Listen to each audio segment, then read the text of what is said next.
Hi everyone, we're live. We're back for episode 13 of Punchcard Investing. Today we'll be talking about Naspers. It's a topic that we were covering towards the end of the last live stream, but I think kind of got squeezed out at the end. And clearly people wanted us to talk about Naspers, so we decided to do a deep dive into Naspers today. Obviously, Prosus 2, the spin-off.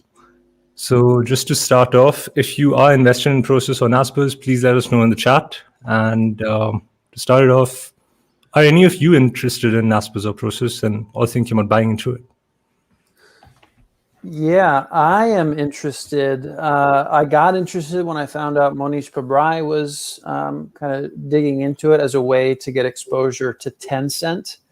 And he has a lot of respect for Koos Becker, who's kind of heading things up over there at Naspers, and also the company that, it wasn't really a spin-off, was it? What would you call that? The Prosus Naspers complex. It was a spin-off. Was it a spin-off? Spawn. I think it might be. A spawn. A tax dodge is what I think it really might be. Tax dodge. Right.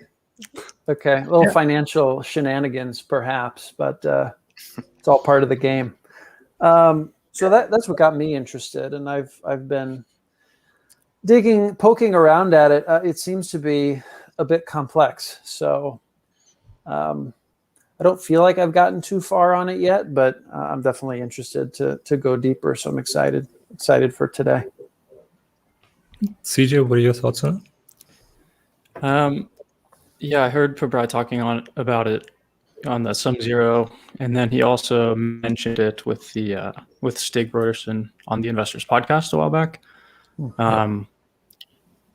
I mean, the most impressive thing for me has been the fact that they've had this investment for so long. It's just been a massive home run.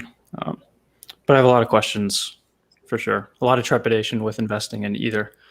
One of my bigger questions is, why wouldn't I just invest in Tencent and be done with this whole mess? So, yeah.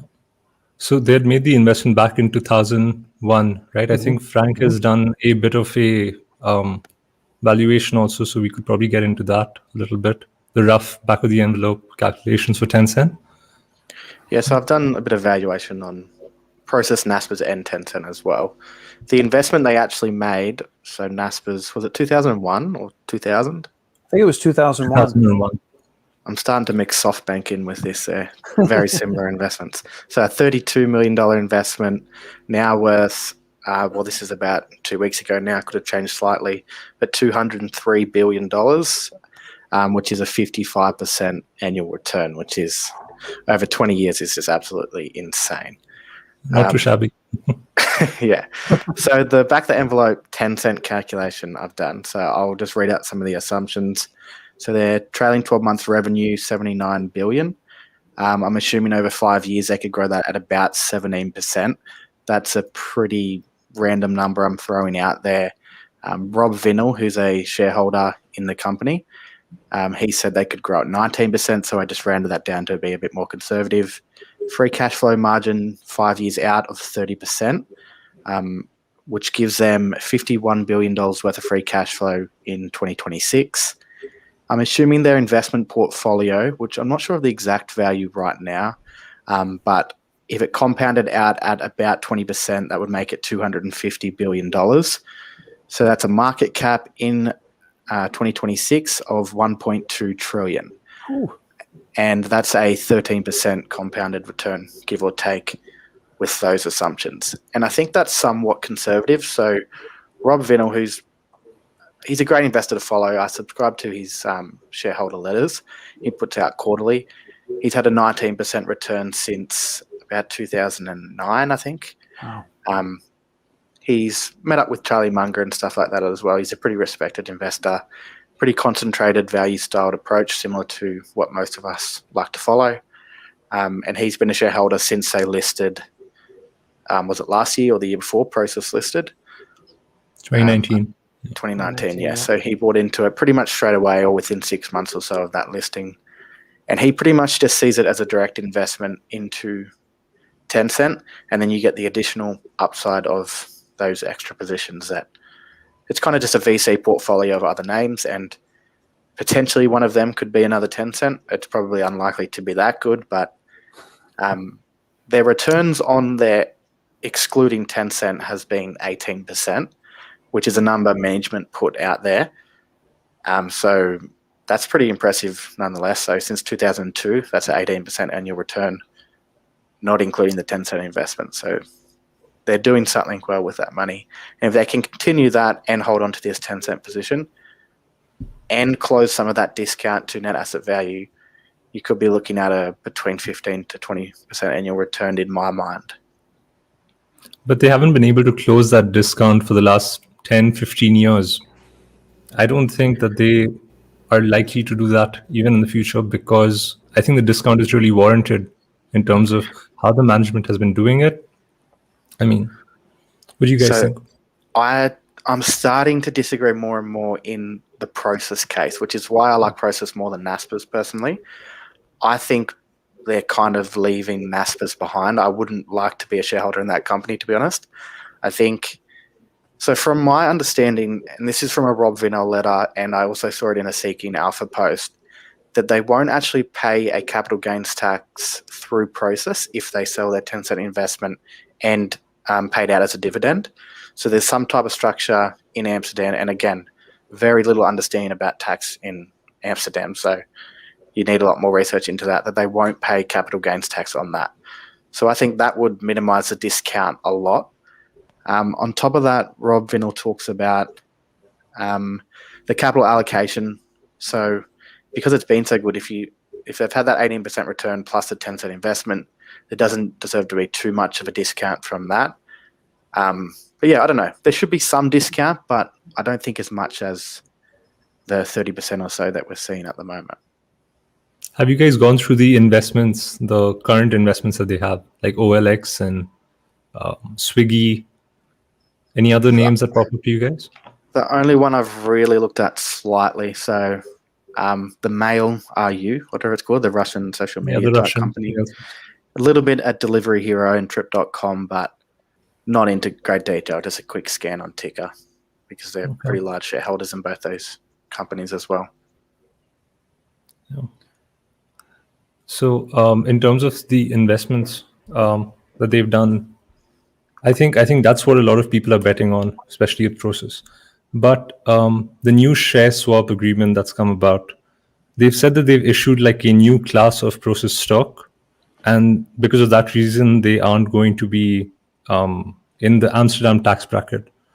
They're still going to be liable to taxes in South Africa. So, any thoughts on that? Or? My main thoughts about it is that I do not understand that share swap deal. I've been struggling to wrap my head around it. From other people's commentary, it seems that Prosus are going to benefit a little bit more. They have like that almost arbitrage type situation as they're getting the Naspers shares, which are actually cheaper. But overall, I don't really understand how that will work too much. Something that kind of, in a way, comes at me with these investments that they're making. When you keep asking the management, so what sector are you most optimistic about? He keeps mentioning, the CEO, Bob Van Dijk, he keeps mentioning food delivery and classifieds and all these sectors. And I'm like, they have this great asset with Tencent. You know, they keep receiving the dividends every, say, quarter or something. And the money is being invested into a sector like food delivery when they could clearly be going into, you know, like sort of like home run things, home run opportunities, you know, like swing for the fences kind of opportunities. But they're going for all these low margin sort of businesses that have very low barriers to entry, a lot of competition. That's why I see management destroying value. Like, what about the sectors that the company's getting into? Do you guys have thoughts about that? Yeah, I definitely agree with you about the race to the bottom in the food delivery industry. The one area that I'm actually interested in is the ed tech space that they're getting into. I think there's a little bit more of room to sort of build your moat in that space. I mean, they've acquired Stack Overflow, which is something I use every single day. Of course, I have never paid for it, but I'd be interested to kind of see the monetization and the returns that they're making from companies like that. And Code Academy and Udemy, all those are well known to me at least. So Yeah, I'm interested in that. Yeah, but the size of the company, even if they spend like say few hundred million into an investment into a new acquisition, it really has very little impact on the overall company because of Tencent, because of the stake in Tencent. So that kind of comes into the spawner framework that Pabrai has mentioned. So Brad, do you have any thoughts on that?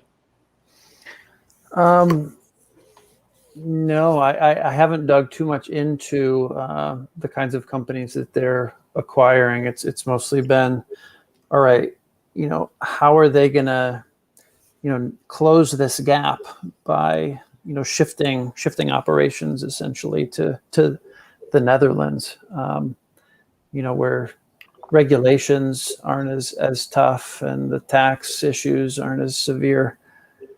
Yeah, it's really just something I've started scratching the surface on. One thing I was intrigued by, Jean-Pierre Verster, manager of Protea Capital Management. I saw he gave a talk through MOI Global, Manual of Ideas in 2018, kind of highlighting his investment case for Naspers. It was his best idea in 2018.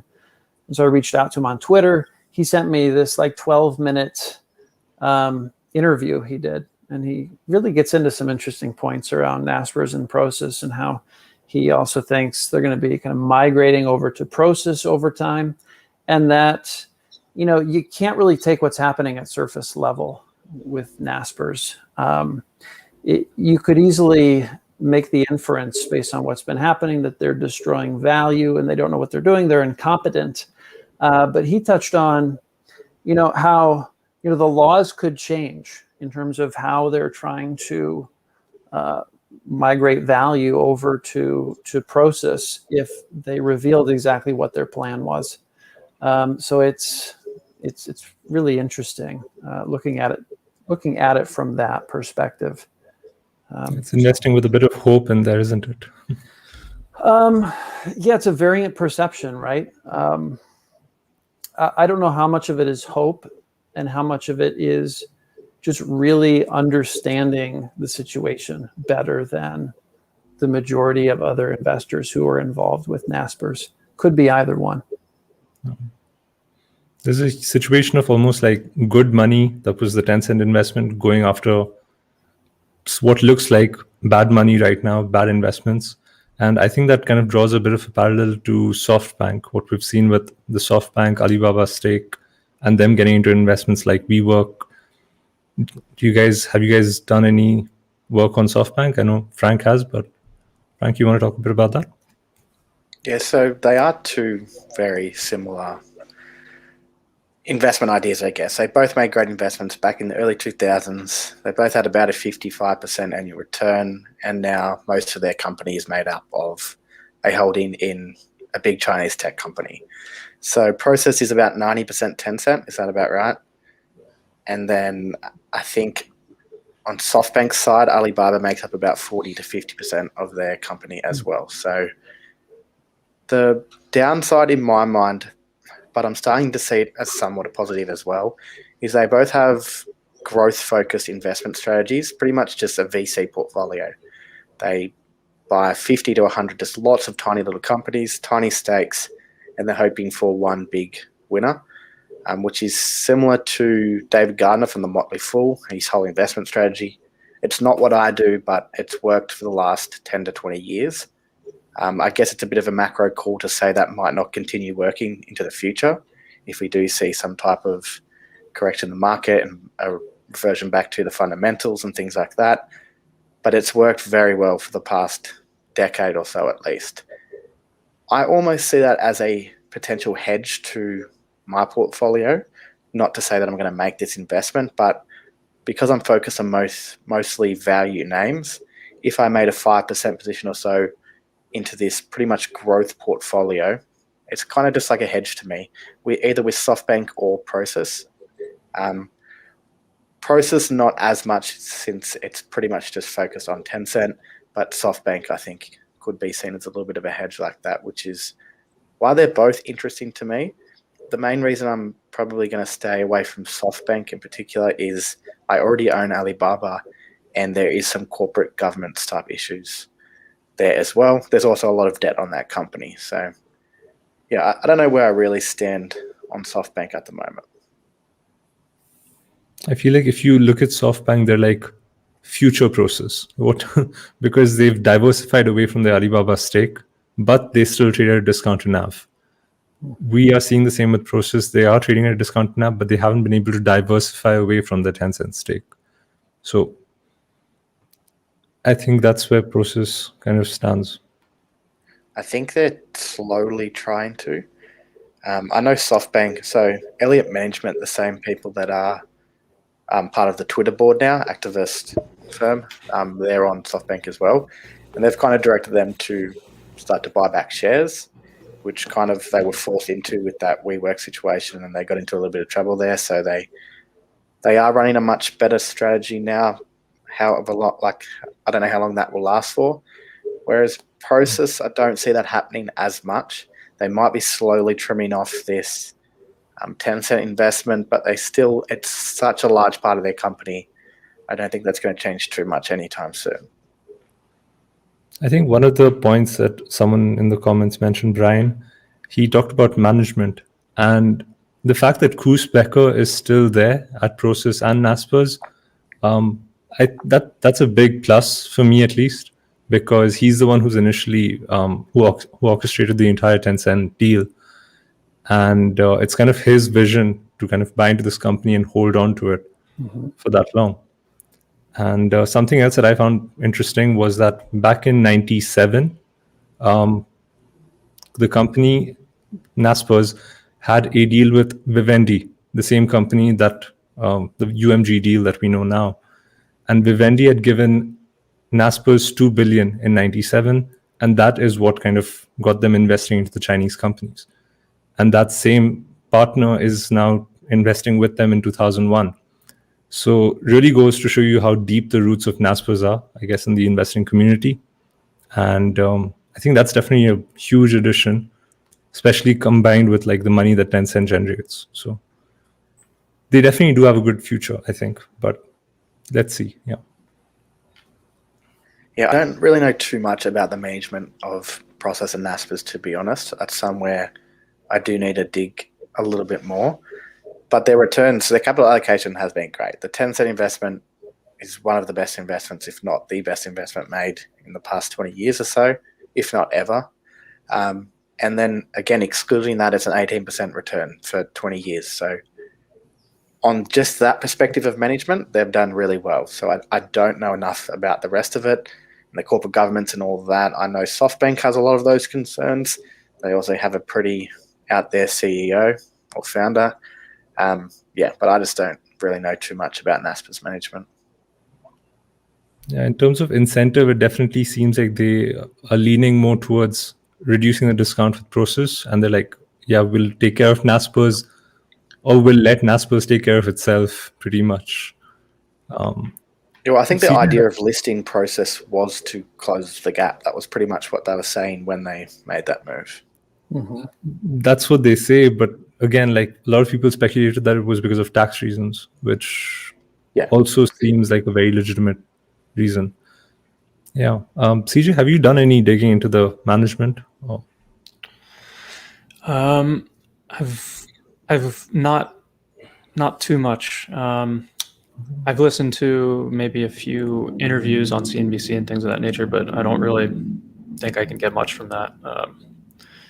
Their commentary is all, from what I've seen, about reducing that discount cap, as you say. And they're really lately been concerned with doing so by reducing the amount of position they have on the Johannesburg Stock Exchange through this share swap. So, but I kind of see it as a sort of a tax, not necessarily an evasion thing, but a complicated structure to get around having to pay taxes. That's kind of where what I'm just guessing. That's just assumptions, to be honest. So yeah, it's about the economic incentives, definitely. Yeah. Look at the incentives and you can figure out why the actions happen. I think Jack says it better. Yeah. We have Charlie Munger on the program today, folks. Give him a round of applause. Let's see. I saw a comment I want to pull up. So this is generally just about China. If you guys have any thoughts on this, China stocks were dominated the theme this week. Must be upsetting for most of us. So I will say I've only heard that Alibaba dipped below 200. I haven't actually verified it for myself. It's something I've completely turned off because I'm done buying my Baba stake, and I have no interest in looking at it for a couple of years. So I've stuck to that so far. You guys are making a lot of noise and getting me all ruffled here, but what do you guys think? Yeah, I'm a bit the same. Once I've made my investment, I'm very unlikely to touch it anytime soon, unless something really fundamentally changes about the business. Most of what's happening with China at the moment is a macro concern, whether or not the Chinese government delists them from America is one of the main concerns that's been out in the news lately, which is probably why we're seeing the dip in share price.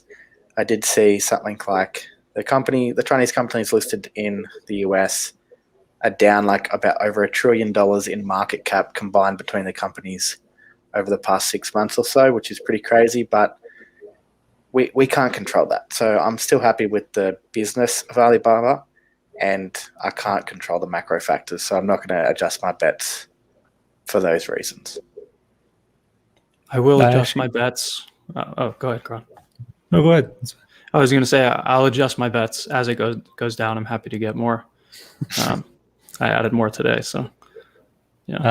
I added more yesterday. Not yesterday, day before. Yeah, at around 199, 200. Yeah. Yeah. I mean, we get it at a discount. Might as well pick some up, right? Mm-hmm. Yeah. I'm just looking through the comments here. Sure. Oh, I wasn't aware Tencent owned Tesla or Spotify. What do you guys know about this? I'd heard about Spotify. I didn't actually know that Tesla was part of their portfolio as well. Yeah, I have no real comments on the investments that Tencent are making. I guess if you are going to invest in Prosus or Naspers, you probably do want to understand that because it's pretty much just an investment in Tencent. But that's where I really haven't done the research to know. How about you guys? Same boat. Yeah, Tencent's investment portfolio is incredible because just take the recent UMG deal that they had. So they own 20% of UMG, and that was valued at around 40 billion or so. So straight, just that 20% position is around 8 billion, right? And right now they're at a market cap of around 750 billion or so. Like the fact that one investment is 8 billion and they're like around 700 or something. They have so many other investments in their portfolio. Like it's difficult to see how this company is not going to be more dominant 5 years out, 10 years out. So the strength of the investment portfolio, irrespective of this Tesla or Spotify investment, it's definitely going to be a lot stronger, I think. Even if the core business is strong, but like the investment portfolio, I think is going to drive returns in the future. So this is something I've been thinking about a little bit. So say, the team at Naspers, they buy Tencent. It was lucky. All right. They got lucky. It wasn't a matter of skill, right? What would you guys say to that in terms of a critique of the current management? Oh, it was just luck. You're not gonna be able to do it again. Why would we invest in Naspers? I could say it's very unlikely they do it again. 55% return over 20 years. It's just unlikely by nature. But I don't think it was a pure luck investment. Just the fact that they held it for 20 years is part of their strategy. That's a long-term mindset. Not many people would have held it for that long, particularly when it started to become such a large part of their business. And now they've still, for decades now, it's made up the majority of their business and they've held on. So it's definitely not all luck, but I don't think it would be very unlikely that they were predicting over 50% returns for the next 20 years. So in a sense, it's lucky how great it was, but I don't think it's luck that they chose Tencent. They obviously saw something there, and it just worked out better than they thought, which is ideal for any investment we make. And like you said, it probably wasn't luck that they were able to hold it for 20 years, right? Mohnish Pabrai mentions they must have faced a ton of pressure, right, to liquidate this thing as time went on. So that speaks volumes right there. It's definitely, I don't think it's luck because they are on the board of Tencent. So they've been advising the company right through from the initial stages all the way till now, where I think Koos Becker is deeply involved with the board of Tencent. And in one interview, I remember seeing that the way he mentions Tencent's investment approach or building out products is similar to Microsoft. So we've heard from many of Pabrai's talks that Microsoft has always been a cloner, right? Tencent actually goes out and does the same thing. They find business models around the world that work and then kind of implement them back in China. And I think that strategy of cloning ideas that already work has been the reason that Tencent has been able to grow. And that's why the mindset that comes with the Naspers management and the Tencent cash flow, that is where you get those effects, those returns that are outsized. Yeah, definitely not luck there. Anything to add, CJ? Nothing to add. Nothing to add. Yes. No, Gotta yeah. say it. No, I mean, it's definitely, even if they were lucky, you would still have to consider them one of the greatest investors of all time. There you go. Due to the fact that they were able to hold on to it for so long. I mean, Yep. Luck is part of the game, right? Yep. Question here. Do y'all believe from a recent video that Pabrai has or is investing in Naspers / Prosus? Let's do a little speculating here. Just for fun. Yes. Yes. That was TJ, yes. Karan, yes. Very likely. Okay. Yeah, I'd assume he probably has, but like I don't know. Of course, yeah. I would really be surprised if he bought into Naspers, but He mentioned was Naspers in the video, Alibaba. but Yeah, and I guess we probably won't know unless he bought the OTC version, right, of either of those, Prosus or Naspers, just because it's so big as compared to his portfolio. I don't think it's going to show up. I don't know the specific rules in South Africa or Amsterdam, but I think if he made an investment in Prosus, would probably know, unless it was very recently. So if he made an investment, I would say it's on Naspers and probably through the Johannesburg Stock Exchange. Otherwise, I think we would know about it. So, yeah, I don't know. I think most companies he's talked about a lot publicly. Like, I guess that he was going to invest in Alibaba, just because he had talked about it as the spawner framework. Then Charlie Munger bought, so it matched his cloner framework. So just because he talked about it so much, I assume that was the case, and it just so happened it was right. And most companies you hear him talking about that are still in the state that he's talking about them, so they're still cheap or discounted at least. He probably owns it in my mind. Yep. Yeah. Is there an arbitrage between Naspers and Prosus? So this brings up for me, I was looking through Value Investors Club write-ups of Naspers. There isn't anything for Prosus, but one of the pitches in Value Investors Club was to buy long Naspers and short Tencent to kind of access, what was it called, a stub stock or something like that, just to basically extract the value of all of the other holdings of Naspers. What do you guys think about that approach? I would It's a never good way to short lose 10 money cent. both ways. Yeah. Did I hear I would never short Tencent? Yeah. It's an easy way to lose money both ways. You Yeah. I just don't understand how that would work enough to really make a comment. There could be something there.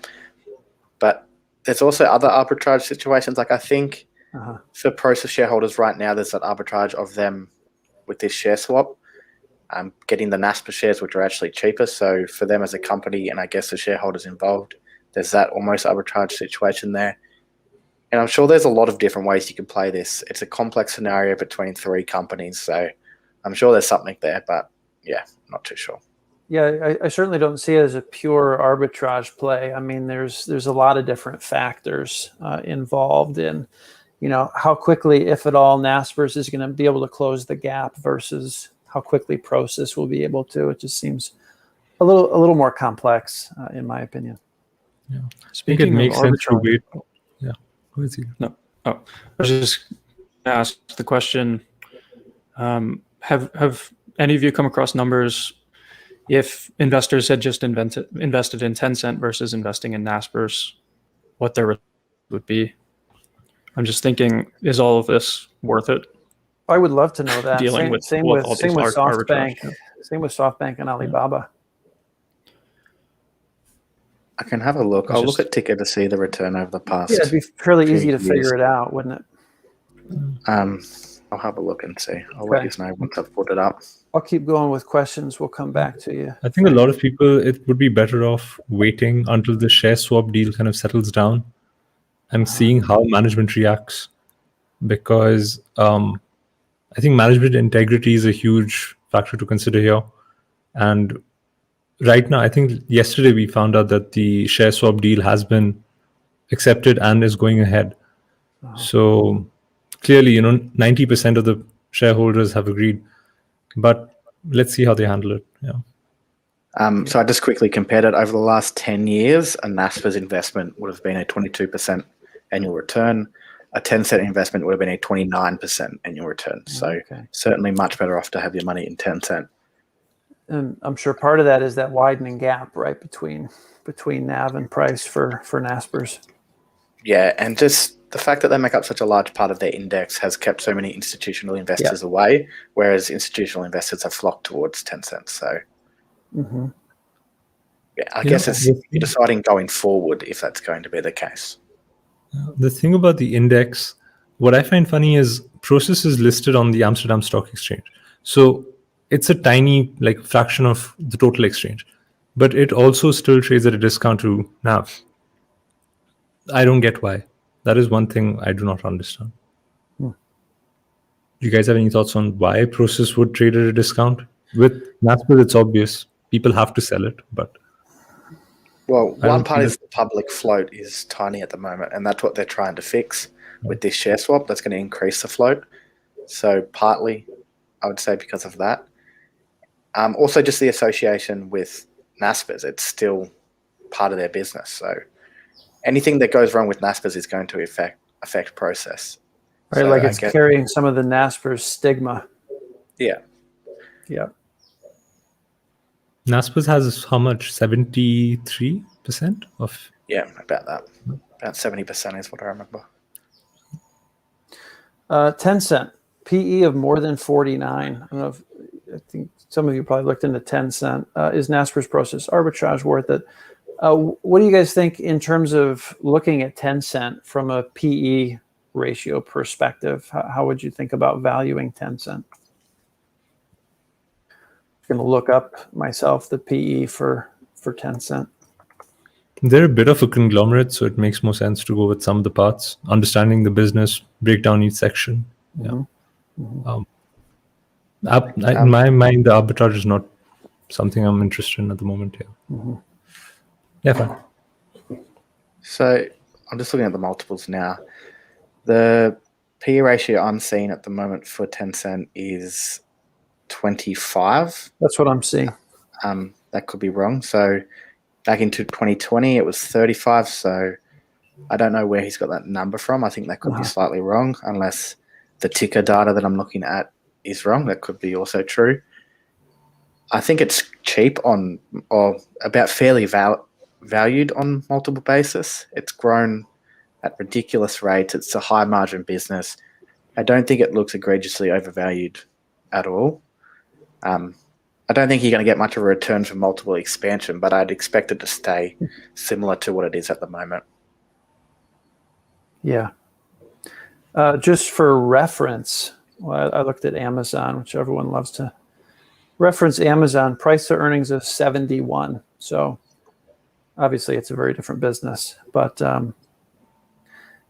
China on pure PE metrics, these big tech companies in China are quite a bit cheaper than what we're seeing here. comparatively. Would you say Tencent is more like a hybrid between Google and Facebook? I think it fits that kind of model more, doesn't it, rather than Amazon? Because of WeChat and Yeah. their other investments, the Seems like it. embryonic funding. Yeah. Yep.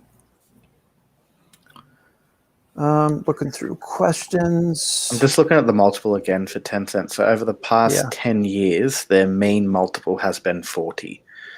And yeah, again, their last multiple is 24.6 that I can see. So compared to their historical multiples, it's a lot cheaper than it has been. Did you say it's averaging 40 over the last decade? Yeah, the mean over the past 10 years is 40. Okay. It dipped pretty low. This is almost the lowest it's been since there was one period in 2018 where a lot of these tech names got really cheap. And there was another period back in July. I know it was late 2011 where it got down to about the price it is now. So on a multiple basis, it probably seems very cheap. Yeah. A comment about, writing downdrafts. Set it and forget it. Be prepared to lose 50% after buying. What's the biggest loss that you guys have ridden in one of your holdings? Curious. I'm doing it with Redbubble right now. I think it's down about 38% or so, starting the day after I bought it. So yeah, I'm writing that. How many times have you double checked your thesis, your investment thesis for Redbubble? Is it concerning you, the drop in price? There was the risks involved going in, I knew were a factor, but it just so happened that management pushed that out to the public the very next day. So a lot of the short-term focused investors were out of it the day after I made that investment. Long-term, there's still risks. It's why it's weighted smaller than my other positions. But I think long-term, it's got a lot of upside. And at the price it is now, I don't think there's too much downside. I'm right in that one. And I don't think I'll touch that. I'll just see what happens. I'm willing to lose almost all of the capital on that one if I have to, as it is a little bit more speculative and it's a small weighted position. Yeah, I think I just got unlucky with the management's commentary. Do you happen to know if Bonsai has trimmed that at all since they bought it, or is? Yeah, he did trim it. He did. So in the most recent letter, he trimmed the position. But I think that was more so just to free up some capital to make other investments. One of them being Alibaba. Am I remembering that right? I think he bought Alibaba. I don't remember. Yeah, I'm not too sure. But either way, he freed up capital. It was making up about 60% of his portfolio, I think. So with that short-term problems that they are going through, the margins have been affected heavily. They're reinvesting a lot back into customer retention and artist retention as well. If that doesn't play out, then there'd be something fundamentally wrong with the business. So I think he wasn't willing to have such a large stake in the position. In saying that, I think it's still 30% or so of his portfolio. Right. I think it got up to like 60% or something. About that. It'll be fun to see who all are in Alibaba in the next 13 Fs. I'm sure there's going to be a whole wave of new people. Yeah. And it'll be even more interesting to see if anybody trims it. Because I know what David Tepper has been trimming. So if he continues to do so, or what's going to happen with him. So Karan, you mentioned some of the parts for Tencent. Have you done any work on that? To be honest, I'm fine with the Alibaba investment. I don't think I'd add Tencent. Okay. Cool. Yeah. Haven't looked at, the investment portfolio is interesting, but I feel like no matter how much I dig into it, I'm never going to get the full scope of the investment portfolio. Because again, I feel like there's a lot of stuff that's not disclosed to the public, and for whatever reason, it's going to be difficult to get into that. Yep. They've made some great investments into the gaming is about the most I've really followed it. Like they own Riot Games, the Fortnite creators. They also own, I think, the people that made either Minecraft or League of Legends. maybe both, I'm not sure. A lot of the biggest games in the world are directed back to Tencent at some point, and they're pretty well covering anything new that pops up in the gaming community. They have the capital to just buy them out, and it's what they seem to be doing. They pretty much control that industry to a fairly large extent, particularly in the Southeast Asia region. And I expect they'll continue to do that. Yeah. As for the other aspects, I've looked at the cloud a little bit just in comparison to Alibaba's cloud, but only really the percentages, not too much about it. The other parts of the business I don't understand too well. Okay. Yeah, I'm looking. Yeah, go ahead, Karan. They even control the streaming platforms for games. So that's Douyu and Huya. They have, I think, a controlling stake in Huya and a minority stake in Douyu. And they were actually trying to merge the two and then absorb that company with the streaming arm of Tencent. And recently, the Chinese government kind of the regulators started just blocking that deal. And the merger kind of fell apart. And I think Douyu and Huya both fell quite a bit recently in the last 2-3 days. Yeah. Okay. Yeah, I'm looking at a write-up, VIC write-up for Tencent from 2020. It looks like it really focuses on gaming, ad revenue, and fintech, but it doesn't have like a detailed breakdown of a sum of the parts valuation or anything like that. Could be helpful. Let's see. Afternoon Investor asked, where's Tim? I'm guessing it means Tom. Tim, yeah. Actually, that's what Guy called him. Is that what Guy called him? Guy secretary. Where, on Twitter or something? The email exchange, I think. Okay. Let's see. What else are we looking for here?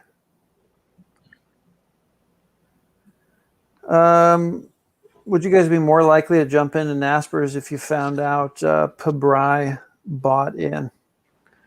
How would that impact you? Wouldn't really change for me. I'm assuming he's probably a shareholder. Yeah, I don't know. It wouldn't change too much for me. Mm-hmm.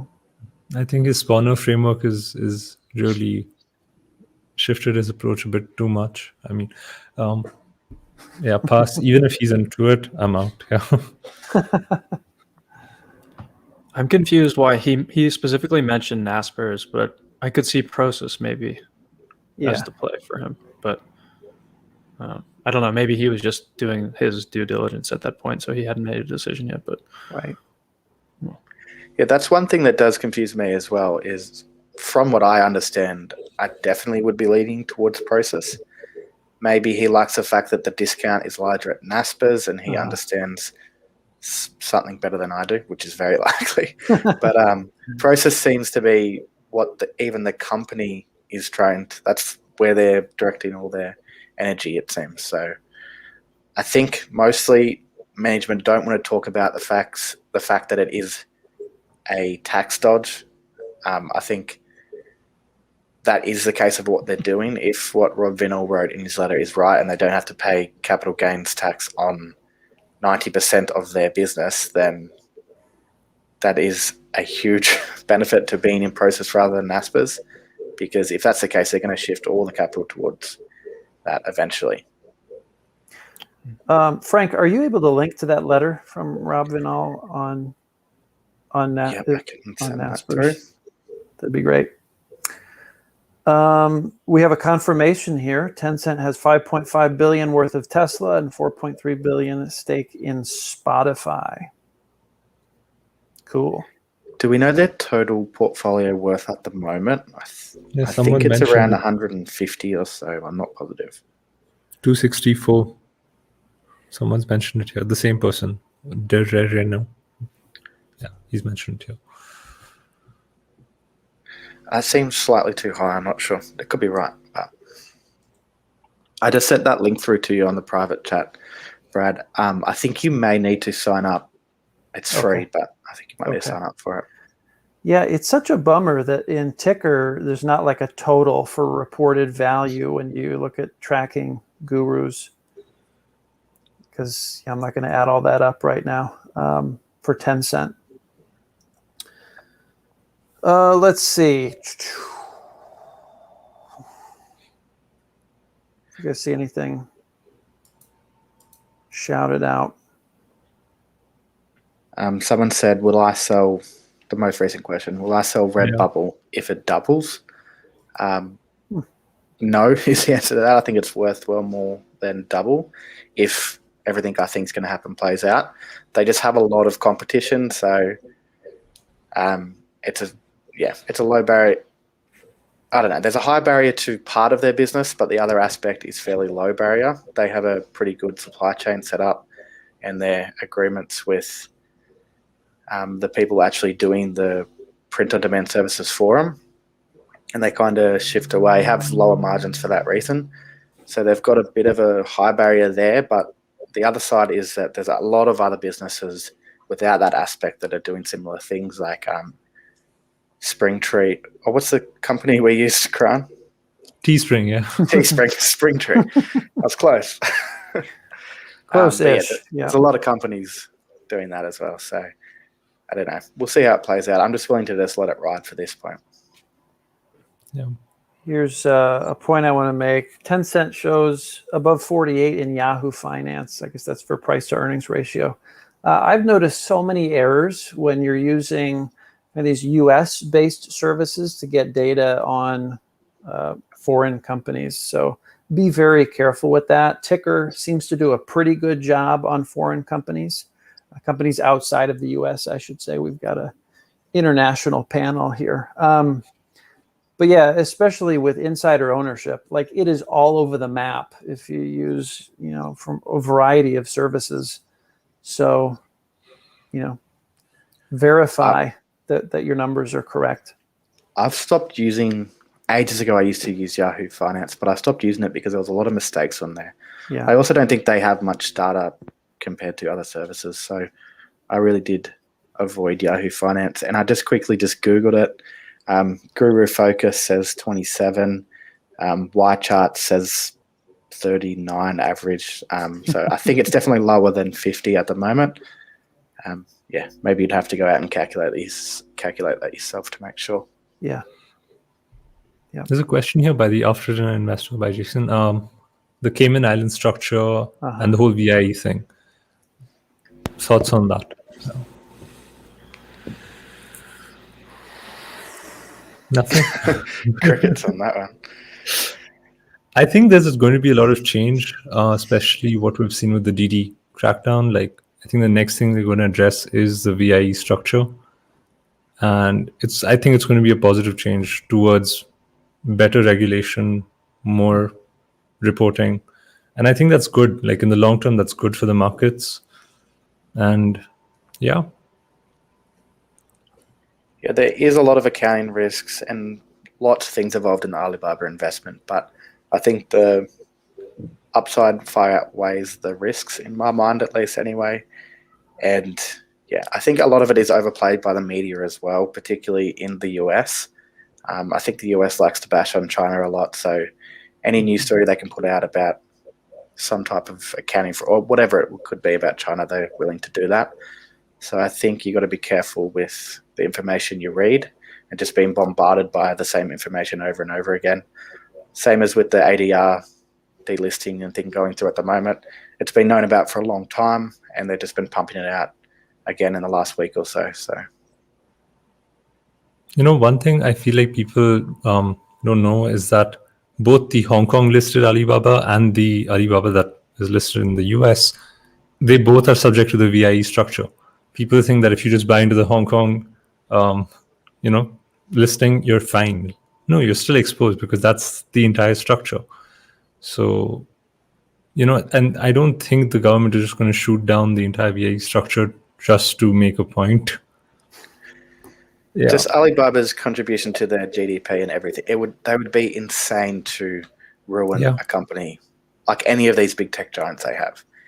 If they're trying to make a play on the global scale, and compete with America in so many different ways, they want these companies to succeed, just like America benefit the Googles and Facebooks and Amazons of the world. Just as Karan mentioned earlier, look at the economic incentives for the Chinese government. I don't think that, yeah, that's all I'll say. I think even it shows that Alibaba and Tencent are both willing to work with regulators because so when the DD ban had happened, both Alipay stopped supporting any payments on DD, and also WeChat stopped taking orders for DD through this. So clearly, they're like, okay, we're working with the regulation. Whatever happens, we're going with that. I think things are going to get better in terms of everything, in terms of regulation in the future. And I think the main thing with the Chinese government versus Alibaba is that Jack Ma was he kind of flirted that line of how he spoke about the government in China, and then there was the whole Jack Ma goes missing. Then there's all these threats by the government with regulations and things for Alibaba. But I think it's more of a shut Jack Ma up type thing rather than actually going to ruin their own GDP. In my mind, anyway. That could be completely wrong. It's a complex thing to understand, of course, but I don't see them doing anything too dramatic to ruin a large part of their economy. Fair enough. Have you guys seen Jake? CJ. Jake and Tim. CJ, what did you do with Jake? I'll never tell. Jake is Jack. They're both at a wedding, aren't they? Jack's at a wedding. Yeah. Is Tom at a wedding as well? Tim. Tim's Tim's Wasn't at Jack an at a wedding engagement last weekend, party or something. Yeah, he had 2 weddings in a row. Yeah. Yeah, hopefully we'll have both of them back next week. Yes. And then we have to kick CJ out. We will miss CJ though. This is kind of interesting. Tencent has all the data about what's trending, so it has a competitive advantage as a VC firm. What do you guys think about that? Absolutely. Yeah, they control, I think, almost every aspect of the Chinese public in a way because of WeChat and the gaming also. Yeah, they have very little competition when it comes to the quality and quantity of the data that they control. Yeah. And just the capital they have as well is another added bonus to all that. Sort of a side, well, I guess a lot of these are side questions. Do you guys have an ambition to run a fund one day? Together? I don't think that's the question. Individually, let's go with that. Brad, go first. Fund You're the one managers. from fund managers. Do I have? I don't know yet. It's too soon. That's in my too hard pile right now. I'll maybe revisit that in the future, but no immediate plans. What do I'll you say guys? for me, definitely Yeah. not. I would much rather. Like, there's not a chance. Why is that? It's just, I don't know. I'd rather have enough money to invest for myself and live off the profits of my own investments. I'd like to do that. I'd like to not work that way. But I don't know. I'm just not interested in running a fund. I think it would take away a lot of what I like about investing. I'm sure there's a certain structure that you could be happy with, but it's a complex and not easy thing to do. There's a lot more stress involved. I'd much rather take the content route, which is kind of what I'm trying to do, and then slowly build up my own portfolio, hopefully retire early if I can and manage my own money. I'm actually trying to do that with eToro in terms of set up a track record. So at least 5 years of returns with a fixed amount of capital. If I can't grow that into a meaningful return, I mean, it's a clear sign, not fit for the fund management business. So I'm letting the numbers do the talking for me. So it's worked out well so far. It's been 1 year now, 1 year and 1 month, 4 to go. Yeah, I agree with Gron that if it's like Pabrai says, in order to deserve to be a fund manager, you need to be pretty wealthy yourself. And if you're pretty wealthy yourself, then why would you necessarily want to run other people's money when you can run your own? That's kind of where I am right now. I don't think I would handle the stress of it very well. I have friends asking me for stock tips, and I'm like, I've got heaps in mind, and I'm not telling you any of them because I don't want you to lose money because of me. And they just go to your YouTube channel and say, sucker. And they're gonna, yeah. I don't know. I don't like I don't like the stress of it. I think it would take away from what I like personally. It'd be cool, but not for me. Yeah. Cool. It's not really about the monetary incentives. It's more like, can it be done? At least for me. Yeah. The Although money challenge. is nice too. Yeah. Let's see what else. Throw out any Is questions, guys. Alibaba a threat to Amazon in the US? Ooh. What do you guys think? Not really, in my mind. I think there's room for both of them. They kind of focus mostly on different markets anyway. Have you guys Amazon- used Alibaba well, neither of you guys are in the US. CJ, have you used Alibaba? I have considered it, but no, I've never done it. Yeah, I haven't either. How about you guys abroad? We used it when we were younger, before I was into investment. Okay. We ordered like bulk T-shirts at like $3 a T-shirt between me and like 5 or 6 of my friends, and we got maybe 50 shirts or something. But Gotcha. we've never really, not in a constructive way. Mm-hmm. Yeah, there was some article that was talking about how they're really competing against Amazon now with their shipping. Like they're really investing into their logistics. So, Yeah. I mean, definitely there's room for both. It's a growing pie, right? So, Yes. There's different parts of their business that are going to compete with each other. But overall, I don't see them really hurting each other's bottom line too much. Interesting question about PE ratio, how you're looking in the rear view mirror. What do you guys see in terms of PE ratio, instructing, your analysis of a company? Looking in the rear view mirror versus trying to look ahead. yeah, I think it makes a lot more sense to look at the assets, the earnings power of those assets, and then,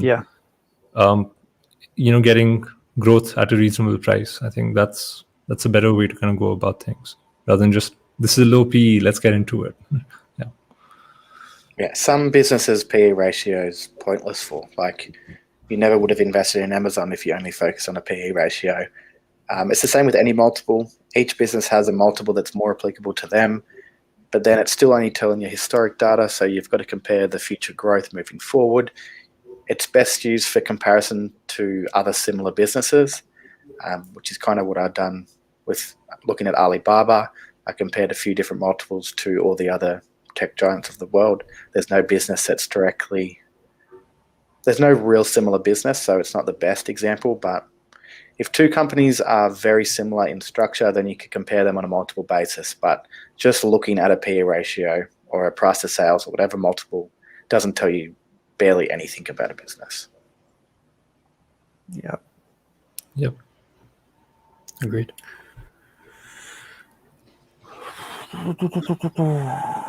Any other questions? The Hong Kong exchange.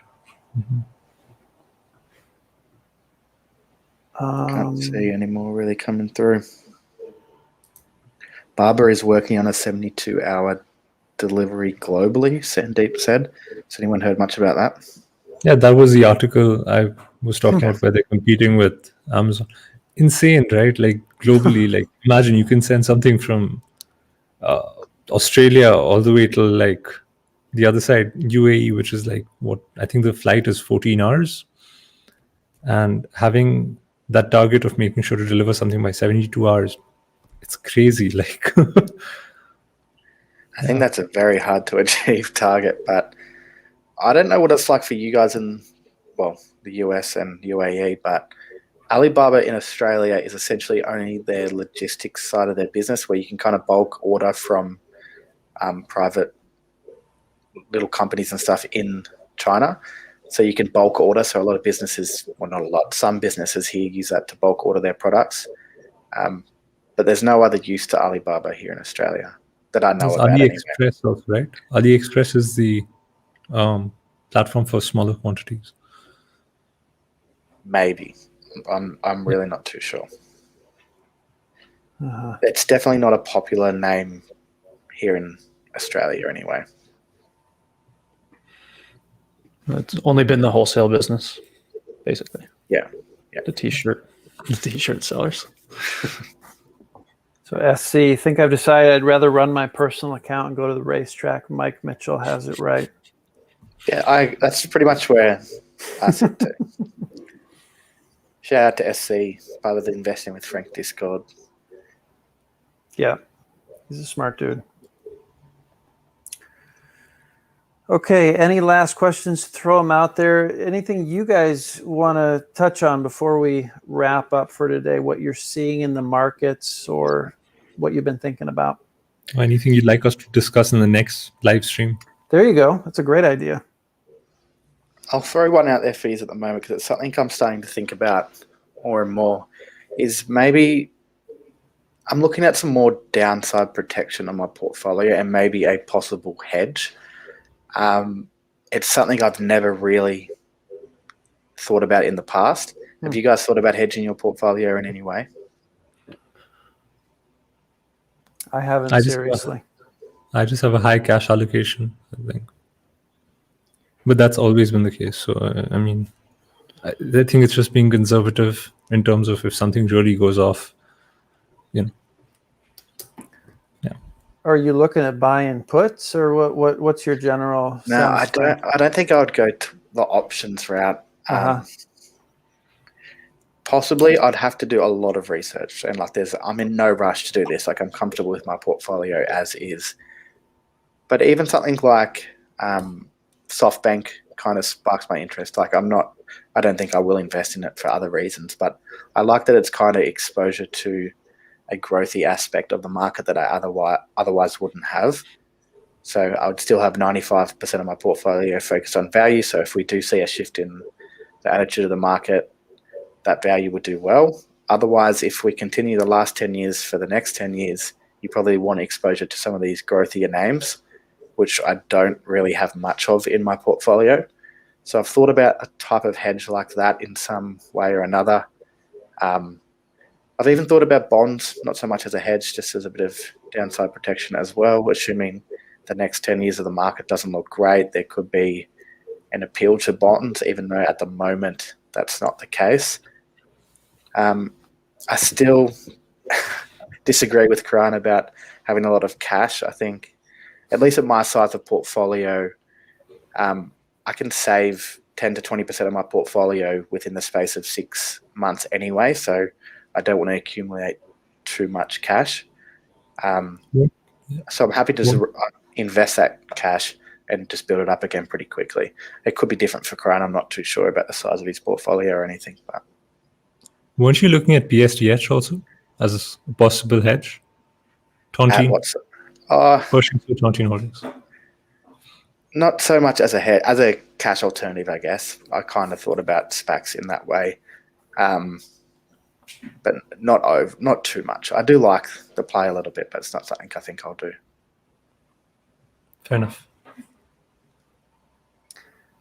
Cash, is that cash burning a hole in your pocket, Karan? I think the opportunities that we look at, the upside will make up for the cash drag. So yeah, not too worried about it. Me either. I just disagree. We do this every week, but it's fine. That's great. I'm glad we disagree on something. I'm fine with lowering my returns, like perfectly okay.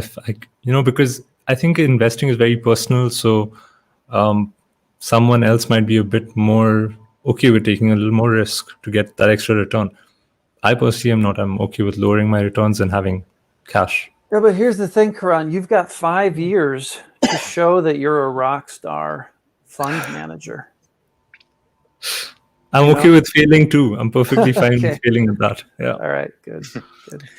To me, it's if you have a large amount of capital, it makes sense to maybe accumulate a bit more cash to make a big bet when needed. But as long as I'm at the point where I can save 10%, which is the usual size of the bet I make within 6 months, I definitely won't be accumulating too much cash just because at any time I will have the cash ready to go. And there's no point in me accumulating maybe 50% cash because I'm very unlikely to make a 50% bet at a cost basis anyway. unless there's, a flash crash and there's like everything on your wish list is like, oh, I want to buy.